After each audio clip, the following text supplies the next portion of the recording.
कहानी है मेहनत का उजाला। गांव के किनारे एक छोटा सा घर था जिसमें रहते थे मोहनलाल अपने बेटे रवि के साथ। मोहनलाल एक मेहनती किसान थे।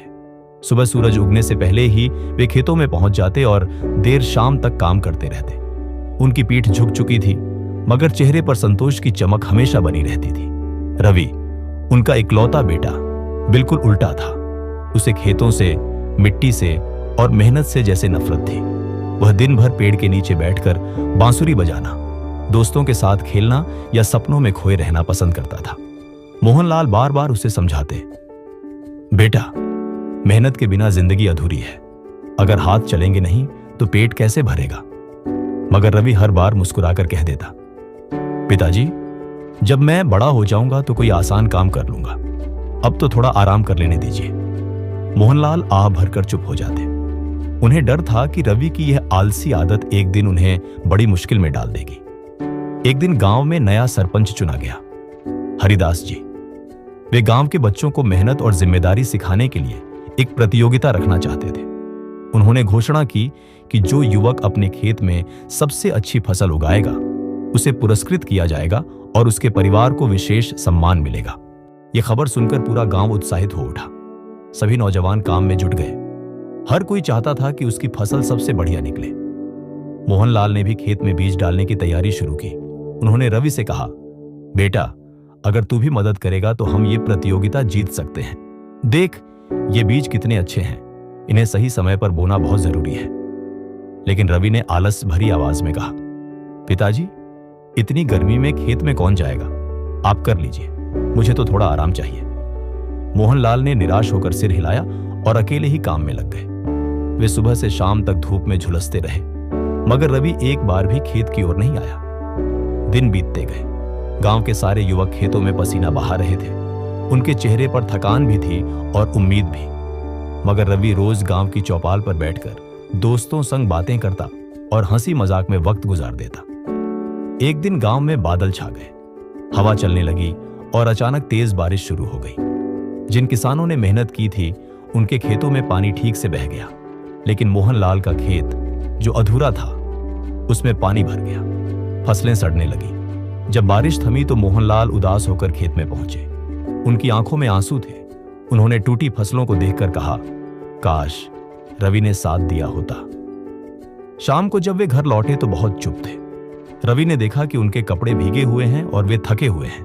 उसने पूछा, पिताजी, क्या हुआ। मोहनलाल ने धीरे से कहा, कुछ नहीं बेटा, बस फसलें बर्बाद हो गई।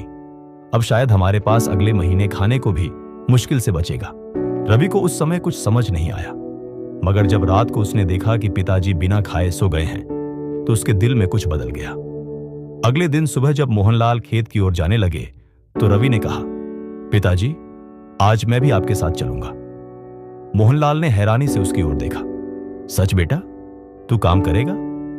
रवि ने सिर झुकाकर कहा, हां, मैं अब आराम नहीं करूंगा। उस दिन रवि ने पहली बार खेत में काम किया। सूरज सिर पर था, मिट्टी में पैर धंस रहे थे और शरीर पसीने से भीग गया था। 2 घंटे बाद ही उसकी सांस फूलने लगी, लेकिन वह रुकना नहीं चाहता था। जब वह थककर बैठा तो मोहनलाल मुस्कुराकर बोले, देखा बेटा, यही असली जिंदगी है। मेहनत का स्वाद पसीने में छिपा है। रवि ने उस दिन पहली बार महसूस किया कि जो मिट्टी उसके पांवों में लगी है वही उनके जीवन की नींव है। दिनों दिन रवि का नजरिया बदलने लगा। अब वह सुबह सबसे पहले खेत जाता और पिता से सीखता कि बीज कैसे बोते हैं, पानी कब देना चाहिए और फसल को कीड़ों से कैसे बचाते हैं। गांव के लोग हैरान थे। वही रवि जो कभी आलस का नाम था अब सुबह सबसे पहले काम पर दिखाई देता था। कुछ महीनों बाद फसल तैयार हुई। खेत में सुनहरी बालियां लहरा रही थी। जब रवि ने खेत की ओर देखा तो उसकी आंखें खुशी से चमक उठी। उसने महसूस किया कि यह सिर्फ फसल नहीं, उसकी मेहनत और बदलाव का फल है। प्रतियोगिता का दिन आया।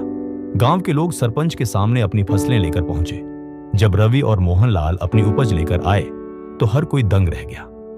उनकी फसल सबसे सुंदर और हरी भरी थी। सरपंच हरिदास जी ने मंच से घोषणा की, इस साल का सर्वश्रेष्ठ किसान पुरस्कार मोहनलाल और उनके बेटे रवि को दिया जाता है। तालियों की गड़गड़ाहट से पूरा मैदान गूंज उठा।